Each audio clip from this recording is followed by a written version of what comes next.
All right, everybody. ES9 Energy Shift number 9 video coming out. All different energy. And we have quite a shakeup. Because when we end the gold rush period, and we're talking about the end of May, there's some spectacular events that happen, and including a full moon in there. It's on the 23rd of May, 2024. And it works perfectly into this sudden shift into more of a cocktail party social. We're going to a cosmic cocktail party for about 3 weeks.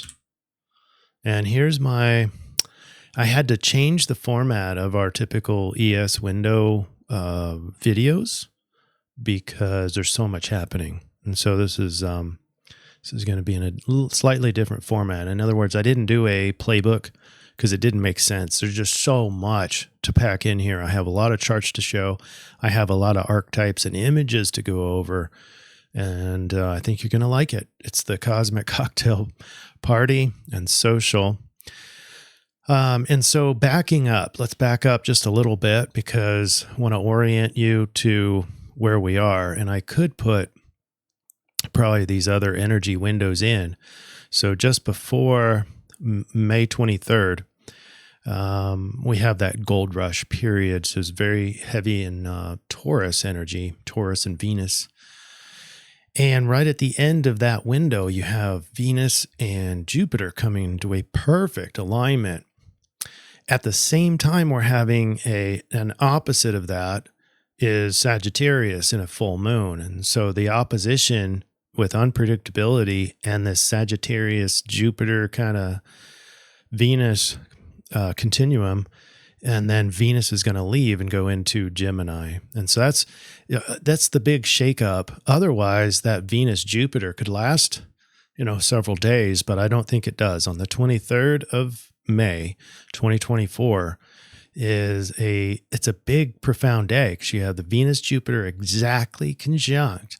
And then just 5 hours later, this Sagittarius full moon, and those in and of themselves are very unpredictable, but it's on the axis of Jupiter Sag.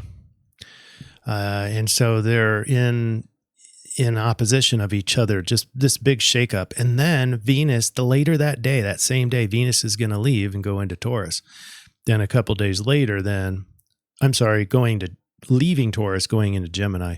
So bottom line is the preamble to this. So I'm talking about the period just before this window starts. We're in this little blue shaded area for this video, but I'm just giving you the preamble is a big shakeup it's like a wake up call out of the big focus on value and worth and Taurus things and Venus things and into fun and light and big insights. I'll show you all a very mental period, but fun and very light.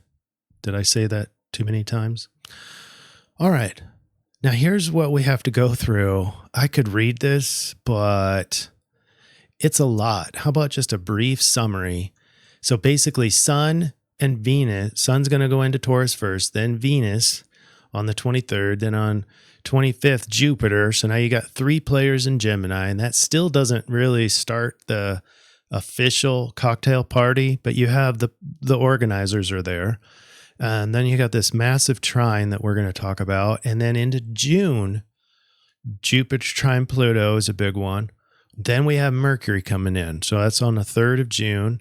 Now the host is here. Now the party's going to really start. We're inviting all the other people. The collective is now invited. And then we've got these really magical alignments, a perfect Mercury-Jupiter conjunction, a perfect Venus-Cazimi, and then a new moon in Gemini. It's just like, wow. And that energy lasts until the 17th when Mercury and Venus leave Gemini. Sort of in a tired, drunken state, by the way. We'll get into all that. All right. So backing out and starting over, we have 5/23. So May 23rd a big day that we already talked about prior to this, but at 3:30 p.m., Venus is going to make her grand entrance into Gemini, and she's only 3 degrees away from the sun. So she's in a combust state, meaning that it's super bright. You can barely see Venus because she is in a combust state. And it's brilliant, but she is the social butterfly. She's got her wings. And in the context of Gemini, we're looking at a library, very education oriented and rational and curious and learning. But she's going to come in and bring all these people with her and make them excited about Gemini kind of stuff. And she's going to be bouncing around into different social groups. She's a social butterfly, spreading love and beauty wherever she goes. With a grace and touch of flirtation. With Venus going into Gemini in a combust state, she's going to be radiating charm, warmth, and have a pleasant demeanor.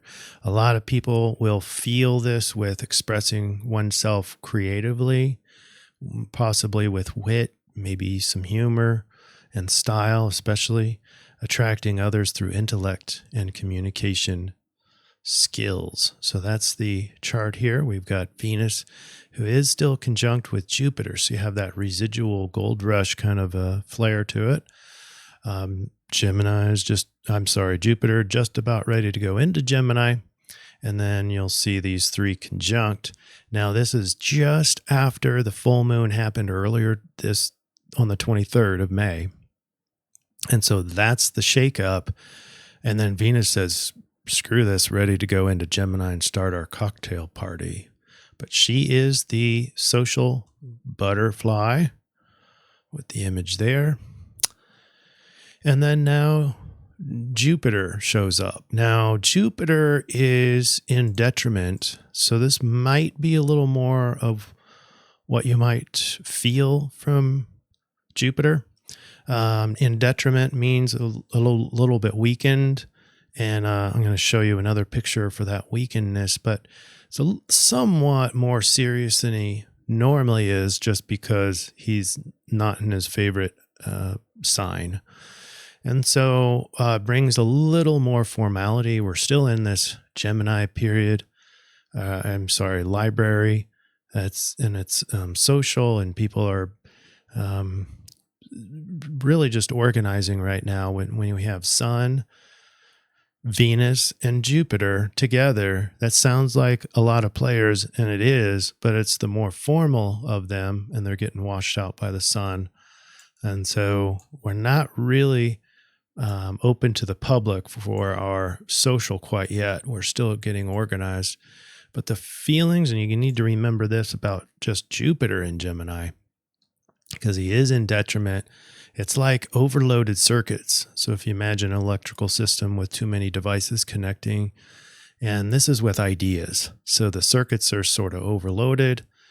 They kind of short out. Jupiter in Gemini can lead to an overload of information and an overload in stimulation, making it difficult to process and apply knowledge effectively. So that's why I kind of had a little more serious demeanor to him, more than normal. And this could influence people to start many projects, but struggling to finish them, engaging in more superficial or shallow conversations, struggling to focus or concentrate on one task. This is the Jupiter and Gemini influence. But as it is, we have 3 official players in Gemini, and so there's starting to be a dominance, mutable air. That's Gemini, mutable air. So I guess the party officially starts, and by the way, Venus arrives at the cosmic party hand in hand with Jupiter, and that's because I didn't mention this before, but back at the very end of the gold rush period, Venus and Jupiter are exactly conjunct just the day prior to this.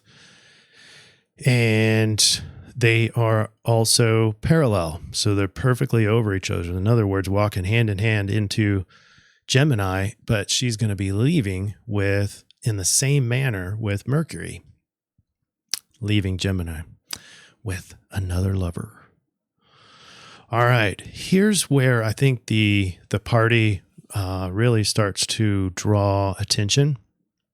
Is we have the waxing gibbous or the waning gibbous moon piling over Pluto. And so it makes a perfect conjunction with our trio, Sun, Venus, and Jupiter in Gemini. So this makes it an even more air and more mutable. So this is where it really starts. And this energy, when it's trine to Pluto, is like excavating for buried treasure. But it's doing that socially. That's why this picture is in the middle of a sort of a social engagement, a party. And you got these strange characters who are going deep, and there's buried treasure. Visualize and explore, digging deep beneath the surface, uncovering hidden treasures and long lost secrets. And this is in the area of mind and subconscious, maybe supraconscious if you're into that, or the collective unconscious. That's where the power is. But that's why it's so important to consider it in the terms of the social, because yes, you can do this alone, but the magic comes out, according to the archetype, through communication and social interaction, very specifically. So that's why it's only the buried treasure is only for those who are at the party and engaging. And here they are. So they've found the deeper treasures. It's like the aha things, but it's coming out while you talk and converse. That's the whole point. All right, so now one thing, two slow planets, Jupiter and Pluto, are going to stay in a trine, and this is when it goes exact. So 1 degree, 53 minutes in their respective air signs. And it becomes the alchemist, the intellectual alchemist. And it's a long swath of time. So this is going to cover plenty and more of our cocktail social, our energy window in this video. Will have this underlying energy all the while. So it's the alchemist, the pure, brilliant alchemist, combining powerful ideas, insights, and profound transformative change. Here's a tremendous potential for innovative thinking, deep psychological understanding, and the ability to transform one's intellectual world. This will all be here the entire window, but especially in the early part of June 2024. But wait, who's been missing this whole time? We have the ruler of Gemini, who is just entering the party on the 3rd of June, the Quicksilver Messenger, Mercury himself, the grand return. Now, he is actually the host of the whole party. So this is arguably when the party really officially begins for public concern, and drawing the collective into it is when Gemini shows up on 3 June 2024 at 2:36 a.m. So in the wee hours, Mercury shows up. Here he is, right here. And I like the archetype or the image of the hummingbird. So he's just, engaging here, and then kind of quickly and sporadically go around, just like a host would.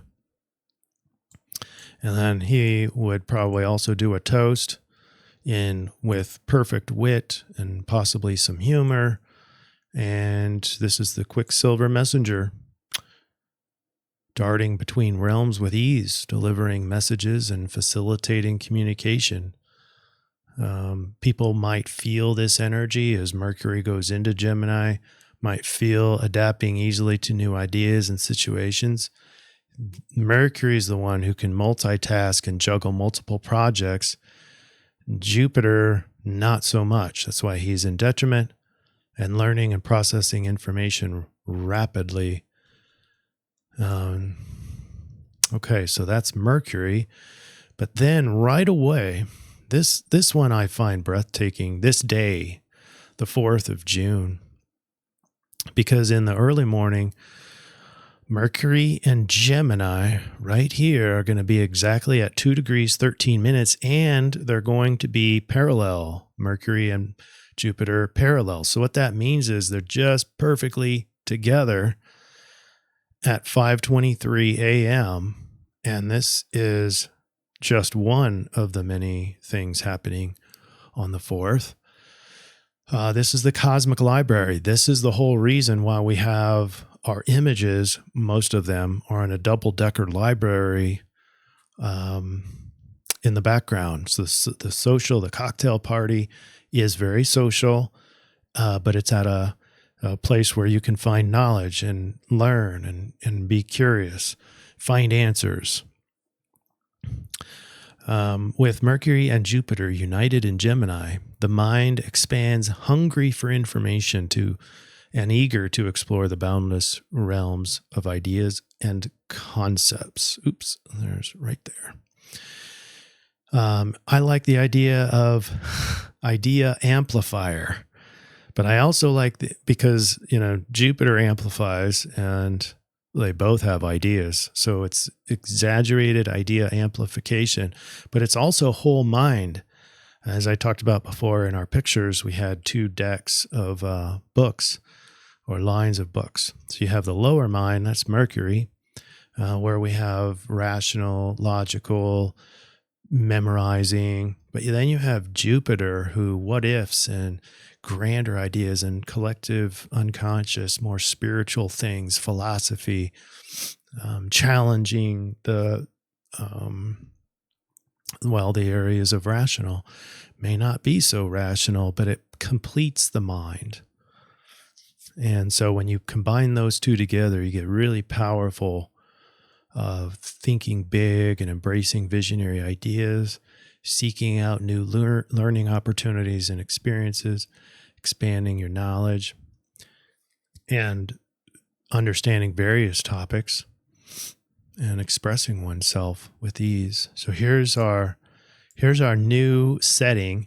So you can see it's still in a library, double-decker, but now this second row, this upper row is cosmic. This is the Jupiter row. And there's people up there having their fun. They're pulling books down from the higher levels. This would be the book of knowledge, or what's that one place? No, disregard.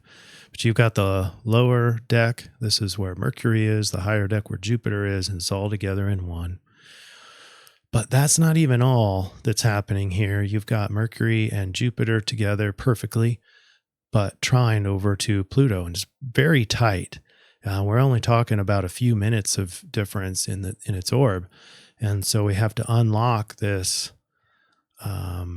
this benefit to Pluto, and we get the cosmic download picture. So we now still have the double-decker universal library, but we also have the cosmic downloads, and we have Pluto going around filling up people's cups with depth and visualize a massive data transfer from the universe to the mind. Basically a direct conduit of cosmic knowledge and wisdom just pouring in. Powerful influx of insights, revelations, profound understanding that could dramatically shift one's perspective and understanding of how the universe works or how their own life works. And even then, this is not all of 6/4. So June 4th at 10, still in the morning, 10, all this has already happened, 10:12 a.m., we have a perfect Venus Cazimi. So, and I say perfect in that it is in both azimuth and inclination, Sun parallel Venus. So they are together, and it's a true Cazimi, and they're one of the faster planet. Both of these are faster planet, but more importantly, they move relative to the Earth at approximately or very similar speed. So this conjunction has been working for so long, and she is finally caught up. This is at the heart of the sun, and the sun is beaming out Gemini light packets, but with a with a pure harmony and love and beauty of Venus. And it's magical. It's the cosmic matchmaker. If you can imagine the celestial Cupid with the arrows and matchmaking everybody, or it could be the butterflies waltz. So now you have like basically two beautiful butterflies that are dancing around in synergy and harmonizing and expressing authentic self and true equality and beauty in the companions. We have so much greater social ease. We have a lot of more charisma at our fingertips, the ability to connect with a wide range of people. All these are warranted. However, there's a but, and it's a light but, because it's 4 degrees orb away. It's the square to Saturn. And so what Saturn wants to do is try to limit, and we're going to get into more of the specifics, but this is the picture. You have Venus wanting to be big and bright and spread love and harmony and blanket the earth with that. But meanwhile, Saturn is not super strong just yet, but it will get stronger where Saturn will try to limit that. So that'll be interesting. And now on the 6th, now we have the new moon. And this is 6 June at 7:37 a.m. Central Time, Daylight Time. And this is the new moon. So we have it at 16 degrees, 18 minutes. And Venus is still, depending on your definition of Cazimi, but still very close to, if not in, depending on your definition, of Cazimi. So there's this strong Venus Cazimi energy that pervades or is provided the entire lunar cycle for this Gemini new moon.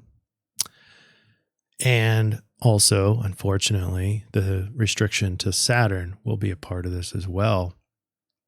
But the new moon in Gemini represents a fresh start in communications and learning, self-expression, offering the opportunity to write a new chapter of your life story right here. And with the Venus input here, makes it much more social, much more understanding of others, connecting rather than finding our differences, etc.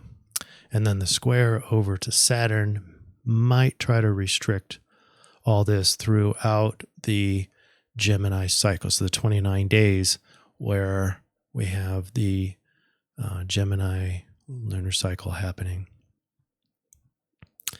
And then here's Saturn. It's a caged butterfly. So the aspect suggests a sense of constraint, confinement in the realm of social interaction. Might be confinement in the realm of personal expression, or the trying to find pleasure or beauty as if held back by a weight of responsibilities or obligations, or maybe even self-doubt.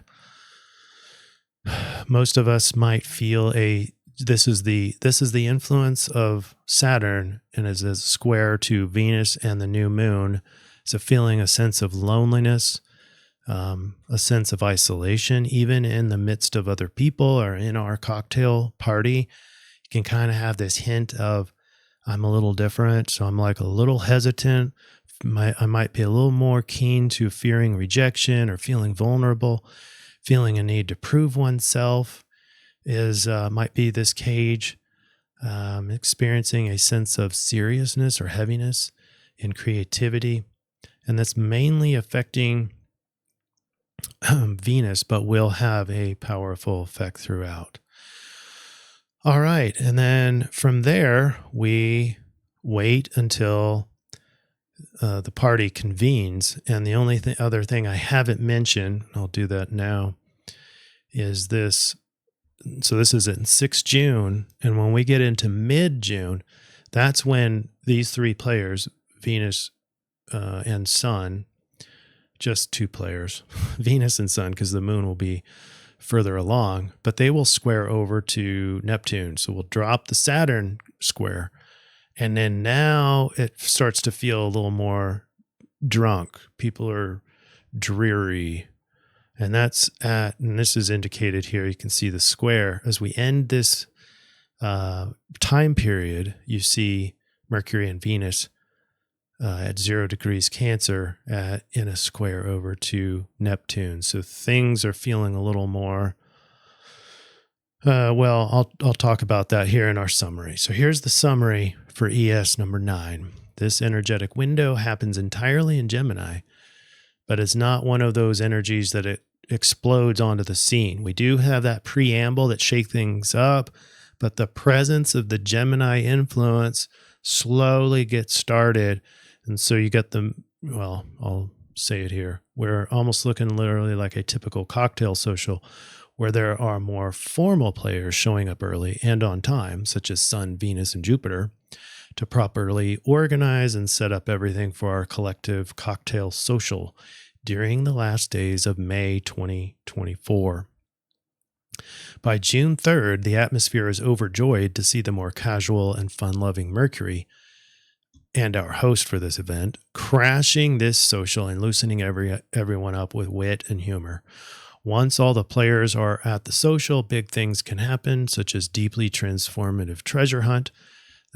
Remember the Jupiter trine Pluto, and that's an inner treasure hunt as opposed to the preceding energy window of the gold rush. This is not physical treasure. This is, and not even emotional, but more of mental treasure associated with, insights about who I am, what I value, all the things that we have gone through in the past. And it's only accessible to the people at the social and who are being social. And then we also have the gateway portal to complete mental acuity. Remember, that's the Mercury precisely conjunct Jupiter. We also have a breathtaking Venus Cazimi with a hell of a beautiful blanket of love she spreads out to humanity at the new moon in Gemini, which is another thing we have. That's on the 6th of June, kickstarting a very friendly, curious, adaptable, and rational lunar cycle. Now, here's the important part as well. We have our collective cocktail social, and we have all these neat things happening inside the social, but there's outside influences to be aware of that will affect the environment of our collective social. First, Saturn, talked about the cages of Venus, will limit Venus in an attempt to subvert the infectious spread of harmony, love, and togetherness, and make relationships just a little more strained, unfortunately. And that's not the whole period, though. That's just that one little week in there. Towards the end of our energy window, so that's more of like 17 June and maybe the week prior to that, so the 12th through the 17th, our participants are appearing more dreary, drunk, tired, and dreamy. And that's because the several players are square to Neptune. This signals that the end of our collective social is nigh, when everyone's tired and exhausted and drunk and high. The grand finale, though, is seeing Mercury and Venus exiting the party by walking hand in hand towards the exit. And they are literally hand in hand. They are conjunct and parallel as they are leaving Gemini. So they're like the party is actually seeing them holding hands as they walk out the door. But they appear tired and stumbling over Neptune's square. So they're leaving with a square to Neptune and they head home. That's in that kind of archetypical. They're heading home. That's Cancer, not like the astrology home, but like Cancer means home, or one of the metaphors for Cancer is home in the analogies. And so they're heading home together, i.e. they're going into Cancer together, best place to get some much needed rest. And that's a good point for the overall context of this party. It was an enormous amount of energy being expended. I think it's going to be a fun period, but social time is draining. It can be very draining. So 3 weeks of Gemini, like mega strong Gemini or mutable air energy, even in the backdrop at all the players that are there. It's going to be very social. It's not doing the social is not an option. because there's so much influence to go do it. Then you get all these benefits and everybody wants to stay, and you just kind of get lost in this Mercury and Jupiter expansiveness. And to find out that towards the end, especially when we get the square to Neptune, that would be the 12th through the 17th of June, it's going to be this exhaustion that comes over our collective party, if you will, and people are going to start to leave. And the first to go are going to be Mercury and Venus, hand in hand. All right, everybody, that is a wrap. This is energy shift number 9. It's our cocktail social, our cosmic cocktail social. Should be fun, should be exciting, and there's going to be a lot of benefits to going. So if you're the one that has social anxieties, you might see that it just disappears for this period of time. If not, I would highly encourage you to, in the weeks prior to this window, go get some help or try to resolve that so that you can benefit too from this quite literal social time in the collective psyche. All right, everybody, enjoy this period and let me know how it goes for you in the comments below. We will see you next time.